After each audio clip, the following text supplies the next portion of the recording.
Hey Cancer, we're going to get a year reading forecast for 2020. So what I'm going to do is I'm going to pull one card for each month and get kind of a broad overview of what you might experience for each month in 2020. So it might be kind of cool to check back throughout the year and see what resonates, see what happens. Let me know in the comments, totally, if you notice something so cool that happens and resonates with these cards. So these will be a yearly reading for 2020 for Cancer.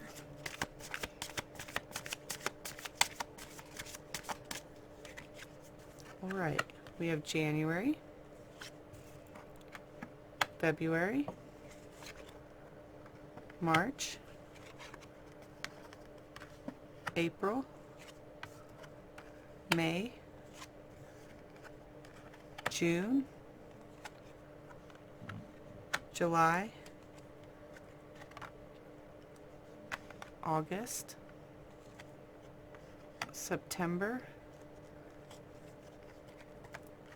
October,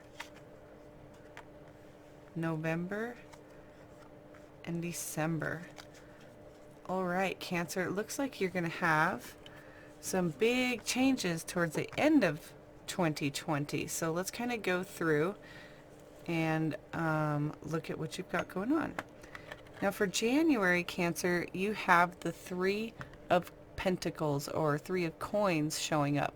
Now this could be where you're needing to reach out or where somebody's going to be reaching out to you. So when we get the Three of Pentacles, it's kind of like this warmth that comes through because we're feeling this bonding, okay? And we know that it's solid and there's something stable that's growing and we're not really sure, which direction we should really be going. And reaching out or, receiving somebody reaching out can sometimes help us go to that next level and help us learn what it is that we really want. So in January, you may be faced with, realizing what it is that you make. Okay, so this is an I make card. I make stability. And where is it that you can reach out and get some further stability in January? That's going to be something you're going to want to really pay attention to for yourself. All right, Cancer. We also have a major arcana coming up for February. Now, when we're getting a major arcana and we're talking about a whole year spread, this is going to be something that's pretty big. It's going to be large, right? It's going to be something that definitely changes the way things are in our life. And for you, you're getting the Sun card, and this is the happiest card in the entire tarot deck. So besides having all this, reaching out going on, you're going to be feeling really joyful in February. Now, it could be due to you reaching out. It could be due to you receiving somebody reaching out. Regardless, it's going to be something that you make, okay? It's going to be something that you make, and it's going to turn into something really joyful and really amazing in February. So something pretty big is going to be making you feel amazing. It's going to be seeping out of you. Super joyful. All right, now we're going to move into March of 2020, and this is going to be the Seven of Cups. And we get the Seven of Cups, that's sometimes where we might be feeling a little bit of confusion, or there's just tons of options and we're just not really sure which one to choose. It's not that we're confused, it's that we would like to choose all of them and we're being asked to choose one. So there's daydreams and there's decisions. Now, sometimes we're going to have like this foggy haze of, choosing one, and we're going to have all of these ideas around what it could be, what it should be, and it might be a little difficult. And sometimes it's just asking you what's worth it.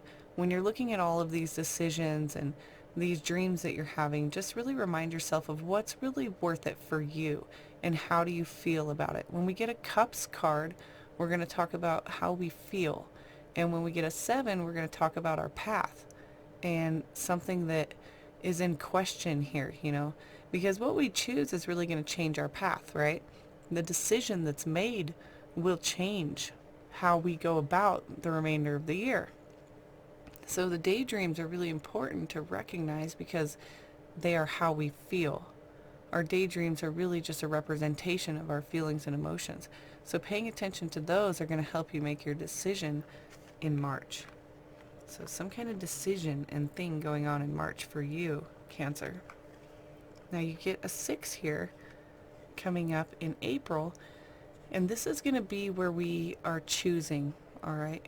We're choosing how we give and how we receive. And this is going to be a coins energy, and this is going to be a balancing, all right? A balancing of how we receive and give energy, how we receive and give our attention. You know, whatever this could be for you, this could be a relationship, a giving and receiving that needs to be balanced. This could be a working relationship, something that's stable and brings stability to your life needs to be in balance with the giving and receiving. If there's an imbalance, we're not going to be able to proceed with, a very level understanding of each other and giving and receiving of energy, a sharing. There's this thread, and if we pull it too tight in one way, it's going to snap. So giving too much is going to drain ourselves. And if we're over receiving and, having that greed happening to us, then we're going to definitely feel the wrath of that as we drain somebody else. So definitely making sure that you're in balance in April is going to be important. It's going to be something that you choose, though. Nobody can tell you. All right, that's what's going to be interesting about that. Now you get another coin card here. So this is your third one already. So definitely a heavy energy for you in 2020. It's going to be stability. And now this is going to be strength in your stability. This is going to be something that builds your stability, and you're kind of like wrapping it up. You're getting towards the end of this, as a 10 would be the end of some sort of a chapter for you, some sort of a leveling up, a growth, right? You've gained experience and you've gained wisdom throughout the ones all the way to this 8. And this is strength. This is strength in recognizing what's stable, recognizing that there's strength in what you do, the self-determination. So this is dedicated effort. Something you've been really putting your nose to the grindstone with is going to be happening a lot for you in May. So there's going to be a strength here. There's going to be a strength in that stability for May. So maybe working really hard on something. Maybe it's a creative project. Maybe it's work itself. Maybe it's a relationship. Something you're going to be working really hard on. And the dedicated effort that comes through on that is going to be that next level. When we get that 9 and that 10. All right, for June, you have the 6 of Swords coming out. Now, the 6 of Swords always comes out when we're moving away from, something that's been kind of troublesome. So you're moving away from rougher water, and you have this feeling of believing. And when you believe in something and you're moving forward into something and trusting, you're going to succeed with it. So this 6 is another choice, right? Because you have this 6 here where you're choosing. You're also choosing to believe in something and move forward into better times, better, way of thinking, better way of communicating. When we get Swords energy, it's going to just be better mental energy all the way around. So you're going to get this believe and succeed. So if you believe, you're going to be able to succeed. You have to believe in yourself, right? As you have this mental energy, believe in yourself. New communication might be happening in June for you as well that helps you move forward into something new. Now we have this 5 of Wands coming up here for July. Now when we get this, it's like a banter. It's like a communication or argument or disagreement or just not seeing the same view or perception with somebody or multiple people, or just an experience, not viewing it the same way. Win or lose, you're going to be able to, really provide somebody with what you believe in. You're going to be able to communicate that.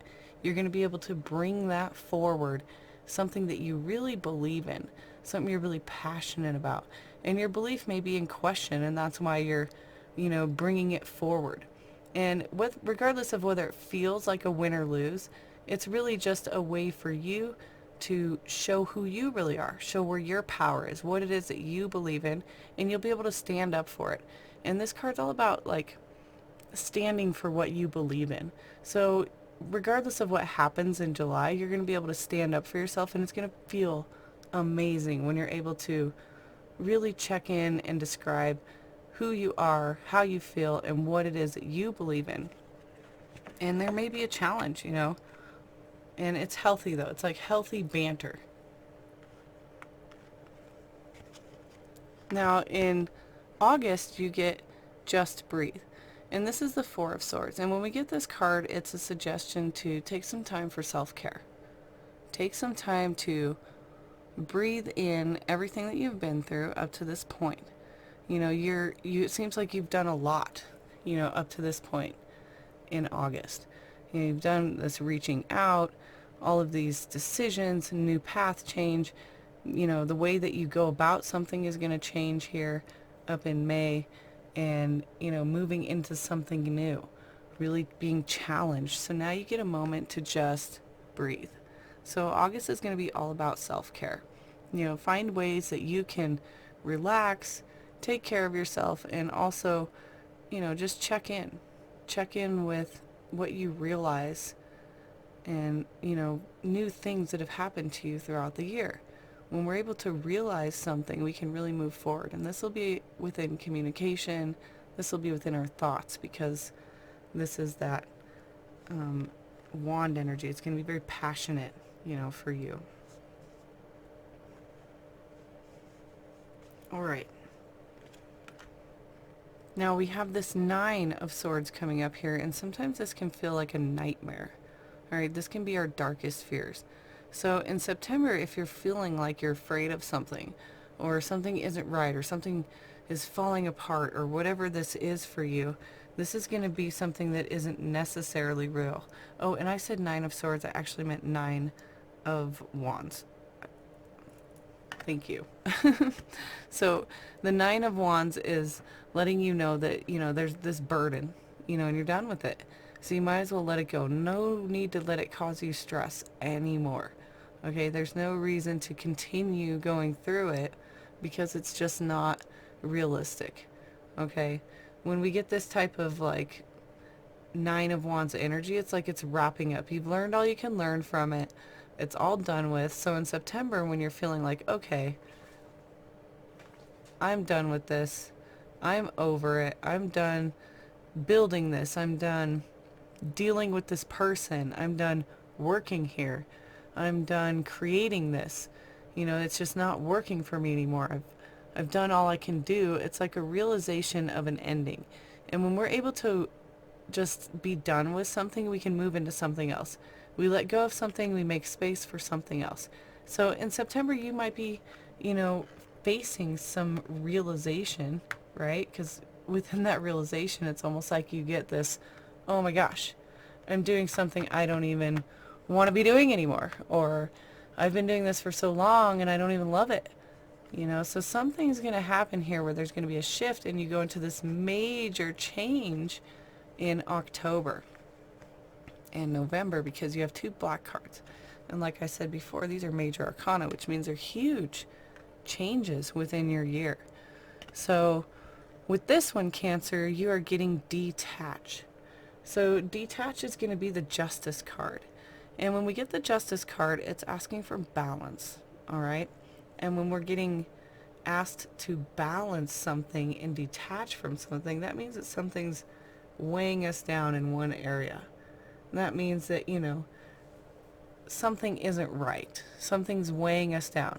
Now, this could be also signifying some kind of a fairness imbalance. There could be a victory that happens. Okay? This could be somebody going through some kind of karmic justice. All right? So detaching and letting the world do what it does, letting karma do what it does, right, is something that's going to be really important for you in October, Cancer.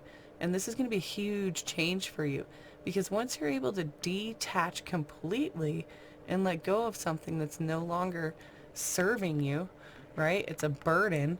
You can let go of it. And then from there, you can rebuild something else. If you follow the 9 in the traditional tarot, he's building this fence or this wall. And by the 9, he's like overburdened by it, right? He's just done. He's just done with it. It's become something that's just too much. So he's gained a lot of wisdom. He's gained a lot of experience. Here it's saying let go then. Let go of it because you're ready to move forward. You know, there's peace in letting go. And here for November, you get rebuild. So that's really awesome that you get that right afterwards, because that is the tower moment, right? That is the whole thing crumbling because you've let go. It's the whole thing crashing to the ground because it no longer fits your energy. It no longer fits. When you're able to let go of something that's no longer serving you, and you're able to grow within yourself and even your outer world, you're going to be able to experience a tower moment. Now, tower moments can feel very uncomfortable because it's change, right? Not all of us like change. So the tower card can feel very uncomfortable, but letting it happen and recognizing what you can do with the, you know, detaching of something, that leaves room for something else. You know, I remove this card because I no longer need it. Well, now there's a new spot. So you're able to rebuild in this spot. So letting go is going to allow you in November to rebuild. That tower moment allows you to move forward into 2021 with something absolutely brand new. Brand spanking new, Cancer. Huge transformation when we get 2 major arcana right next to each other. That's 2 months of change. And that can be really uncomfortable, right? When our whole world 180s, it's going to feel, you know, you're going to feel that tension. But what comes out of it is going to be huge. Here we have the 4 of Cups. Opportunity beckons. So you're getting this, you know, opportunity to recognize your feelings. Look into it. Have some realization about how you feel and how you want to move forward. Because maybe some of the options in front of you, now that you've rebuilt, you're looking down from this new tower and you're like, wow, this is, you know, this is something that I don't really want. There's something else. And there is something else out there. You know, don't settle, but you need to do some sort of action, some sort of movement. A realization is going to help you move forward into that statement of belief. You know, when we have a belief, then we can really move forward. And moving forward from it, we're going to start making choices and, you know, thoughts that become things. So an opportunity beckons, but until you realize it, it's just going to be sitting there. It's just going to be that opportunity. So in December, make sure that you open your eyes up and recognize what it is that you're feeling, because from those feelings, you're going to recognize that opportunity that's beckoning you. All right, Cancer, thank you so much for watching. Please, please, please subscribe if you haven't subscribed yet, and hit the like button if you love it. Hit a comment if you love it too. If you don't love it, let me know. That's cool too. And we will see you soon. I'm going to be doing the monthly readings for January here coming up in a couple days. Thanks for watching.